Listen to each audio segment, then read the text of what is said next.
It's now 1,063 days and counting since the Kansas Jayhawks won a Big 12 conference matchup. That might explain why the reported attendance here at KU Stadium was only just above 25,000. Memorial Stadium holds over 50,000. The Shockers finished the season with a 39-28 record without a win in an NCAA postseason game in their last 6 games. We now have to wait and see if Athletic Director Eric Sexton will let Gene Stevenson go, or if he'll let Gene Stevenson ride out the last year of his contract. In Manhattan with the Shockers, I'm Jen Bates, Eyewitness Sports.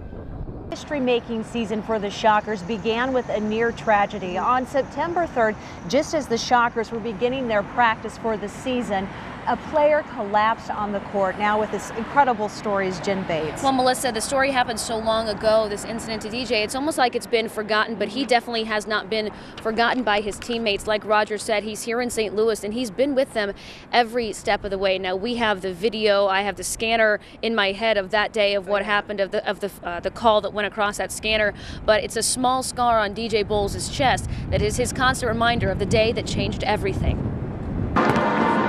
I always remember that, what I was thinking and stuff like that. So, I'll think about it sometimes. It was a really scary scene and a scary moment for us. I remember it like it was yesterday. Watching what happened with him in the fall and understanding how close it came to being final, and the miraculous work of our training staff and Todd Fagan and his crew to save his life and bring him back to life, really.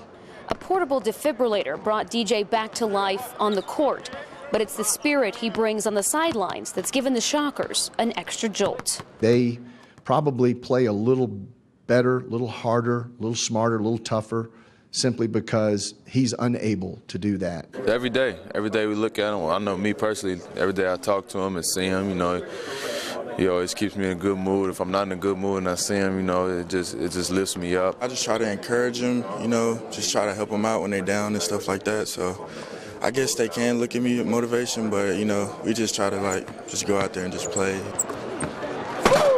I think our guys draw a lot of strength from him, and they're a very close-knit group. They care for each other, and he's one of their brothers. Yeah, honestly, he's like a little brother to us. So we all look up to him because of his strength. And I don't know if I would be able to do what he did and staying here and just, accepting that I couldn't play.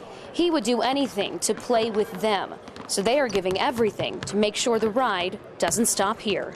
I remember telling him from the last conference center we just won, we're doing this for you, man. You know what I'm saying? Since day one, I know how bad you wanted it, and I know how bad you want to be on the court playing with us. So, this right here is for our team, but for me personally, I do this for DJ.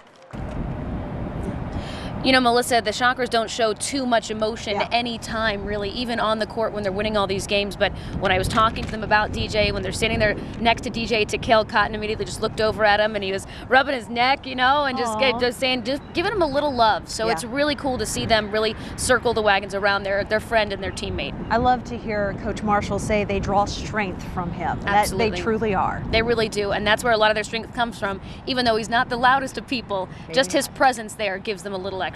Says a lot. Yeah.